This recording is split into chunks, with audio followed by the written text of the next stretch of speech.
Most people have heard of a bucket list, but have you ever heard of the bucket plan? The old way to plan for retirement was to keep a little bucket of money in the bank and a big bucket of money in savings and investments for the future. But as we all know, the market goes up and down.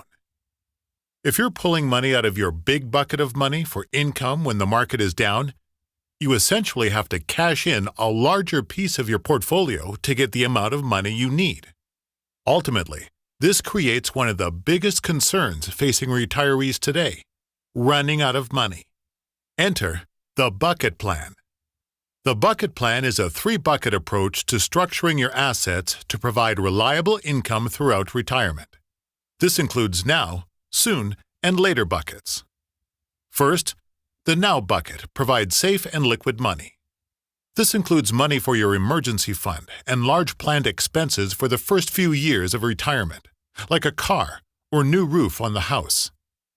There's little to no growth these days at the bank, but these cash savings or money market accounts also aren't exposed to market volatility.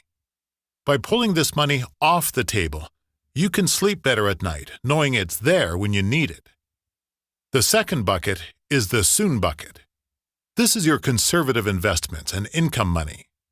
This money you may need sooner rather than later, and it can be used as a planned income source for the first phase of retirement.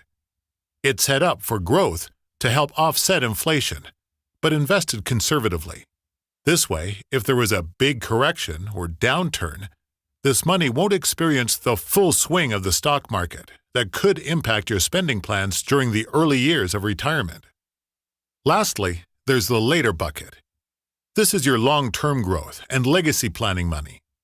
There's more growth opportunity than in buckets 1 and 2 because it's invested for the long term.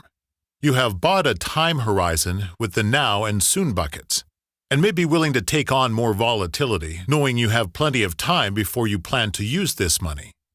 You can confidently invest in the later bucket without having to worry about the day-to-day market volatility. This may also be your legacy planning money, not just for your kids, but for your surviving spouse. When one spouse passes, the household income almost always goes down, and oftentimes taxes go up. This bucket of money helps you to plan for that. Are you ready to make your money go the distance? To put a plan in place for the different phases of your retirement, ask your financial advisor for the bucket plan planning process.